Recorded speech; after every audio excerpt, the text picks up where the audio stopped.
முன்னொரு காலத்தில் பசுமை நிறைந்த காட்டில் அழகிய பதுமை என்ற தேவதை இருந்தாள். அவள் அந்த காட்டின் பாதுகாவலனாக இருந்தாள். மரங்கள், பறவைகள், சிறிய பூச்சிகள் எல்லாம் அவளது நண்பர்களாக இருந்தன.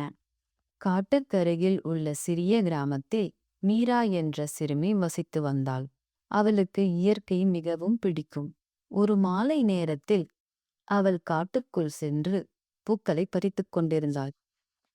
அப்போது அழகான தேவதை பறந்து சென்று கொண்டிருந்தாள். அதை பார்த்த மீரா ஆச்சரியத்தில் தேவதையை பின்தொடர்ந்து, ஏ நில், நில், தேவதையே, நில், நில் என்று அழைத்தாள். தேவதை ஆச்சரியமாக நின்று மீராவின் அருகில் வந்தாள். நீ யார், குட்டி பெண்ணே? இந்த காட்டில் என்ன செய்கிறாய்? அதற்கு மீரா, நான் பூக்களை பறிக்க வந்தேன். நீ நீ ஒரு தேவதையா என்று கேட்டாள். அதற்கு தேவதை, ஆமாம், என் பெயர் பதுமை. இந்த காட்டை பாதுகாப்பவள் நான். மீரா தேவதையிடம், நீ ஏன் சோகமாக இருக்கிறாய்?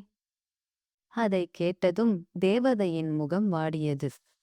அதற்கு பதுமை, இந்த காட்டில் மரங்களை வெட்டி கொண்டிருக்கிறார்கள். நான் நேற்று என்னுடைய மந்திரங்களை பயன்படுத்தி அவர்களை காட்டை விட்டு வெளியே அனுப்பிவிட்டேன். ஆனால் அவர்கள் மீண்டும் வந்துவிட்டார்கள். எப்படி தடுத்து நிறுத்துவது என்று புரியவில்லை என்றாள். மீரா சில நிமிடங்கள் யோசித்தான். பிறகு, என்னிடம் ஒரு யோசனை உள்ளது. காட்டில் உள்ள விலங்குகளிடம் பேசலாம். அவர்கள் அனைவரும் ஒன்று சேர்ந்து மரம் வெட்டுபவர்களை தடுத்து நிறுத்தலாம். அதை கேட்ட பதுமையின் முகம் மகிழ்ச்சியில் மின்னியது. அதற்கு பதுமை, அருமையான யோசனை. என் மந்திரமும் உன்னுடைய உதவியும் சேர்ந்தால் நாம் தான் வெற்றி பெறுவோம். பதுமை உடனே பறந்து சென்று விலங்குகளிடம் பேசினாள். அதற்கு விலங்குகளும் நாங்கள் வருகிறோம் என்றன. அனைவரும் மரம் வெட்டும் இடத்திற்கு சென்றனர்.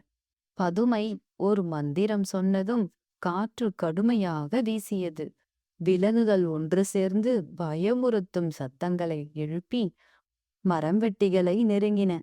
விலங்குகள் கூட்டமாக கத்தும் சத்தத்தை கேட்ட மரவெட்டிகள் பயந்து கூச்சலிட்டு உயிரை காக்க காட்டை விட்டு ஓடினர்.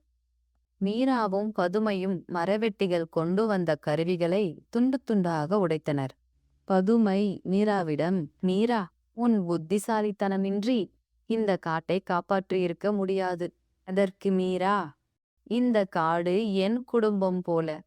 நான் எப்போதும் இதை பாதுகாப்பேன் என்றாள். அதற்கு பிறகு மரம் வெட்டப்பட்ட இடங்களில் மீராவும் பதுமையும் சேர்ந்து புதிய செடிகளை நட்டு வைத்தனர். காடு மீண்டும் அமைதியாகியது. பறவைகள் திரும்ப கூவின. மரங்கள் மகிழ்ச்சியுடன் தென்றலுக்கு ஆடின.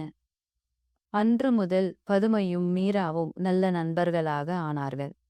மரம் வெட்டிகள் திரும்ப வரவே இல்லை. இயற்கையை பாதுகாப்போம். அது எப்போதும் நம்மை காக்கும்.